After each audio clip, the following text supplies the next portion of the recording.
Okay, I want to talk about the miracle of Adderall to treat ADHD, as well as some natural coping methods as well. I will say thanks to that miracle of Adderall, I'm coming to you live at 2:26 in the morning, despite looking all bright and sunny outside. You know, that's a background I've been using for several videos now, but I don't think I've talked about it. But I last had a bookcase behind me that looked very realistic, as does this, but both of them were curtains, actually, vinyl curtains. What a miracle. $15 or so on Amazon.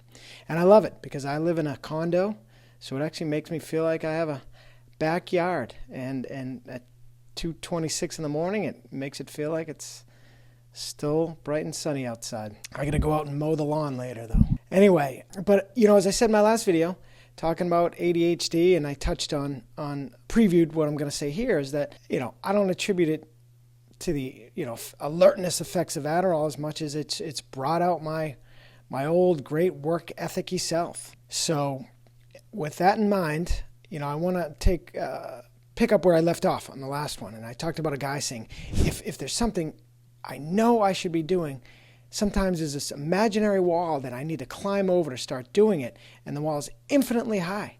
I can't manufacture interest and motivation to do something if that wall's there. It doesn't matter the consequence unless threatening consequences are enough to produce urgency to get some dopamine flowing. That's a guy with ADHD, and it's true. We need, you know, natural ways to cope with this are deadlines and penalties. And you know, another guy said, your deadline triggered my ADHD sense of urgency and turned me into an effing machine. If I'm hyper-focusing on something that I'm super interested in, I cannot force myself to stop and do something else. Even if something intervenes to physically stop me, mentally, I cannot derail my mind from that track. I love it. I love that kind of passion. And I used to have that back in my initial work decade, probably out of college. And, you know, ADHD isn't progressive, but alcoholism is. So combined with that, 30 years of alcohol abuse, you know, really damaged my prefrontal cortex, which is where my executive function skills lies. And that is part of this, as I talked about on the last video. So next example, a guy said, deadlines are a great example.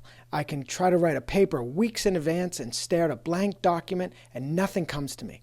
But the day before it's due and the pressure's on, suddenly my ideas are flowing and I become the genius writer and I write for 10 hours straight. Amazing. I mean, every time I have plans, I rue them because an hour or two before, I am working like a maniac, getting stuff done. And then I always pray, oh, this could only be canceled last minute. I could get so much done. Well, the reality is, on the rare occasion that happens, the plans get canceled, the other part doesn't happen. I don't get that much done because the deadline is gone. Artificial deadlines do not work, nor does calendar blocking. I read a great meme from a woman said, hey, you guys, my husband solved my ADHD problems. He said, I just need to block time in my calendar. It just doesn't work for us, nor typically does writing and sticking to daily goals. I have a lot of trouble doing that. So, you know, true deadlines, and that's why I've been trying to actually make more plans.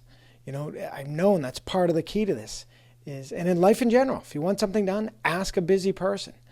So plans are deadlines and penalties. You know, I've got an advisor who suggested, he said, hey, Brian, if you don't get these videos done, you know, say 5 a week, you owe me $100. And I've agreed to it, then not paid him because he had no way of forcing me to.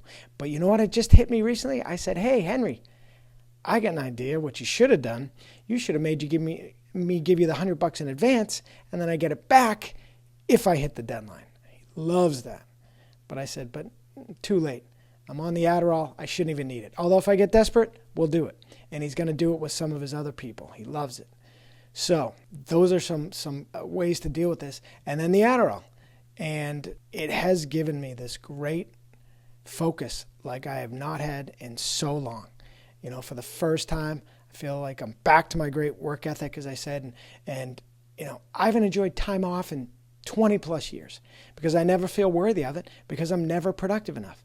I had a friend wanted me to come visit her in another state, and I said, I can't come visit you until I have a single productive day in my adult life.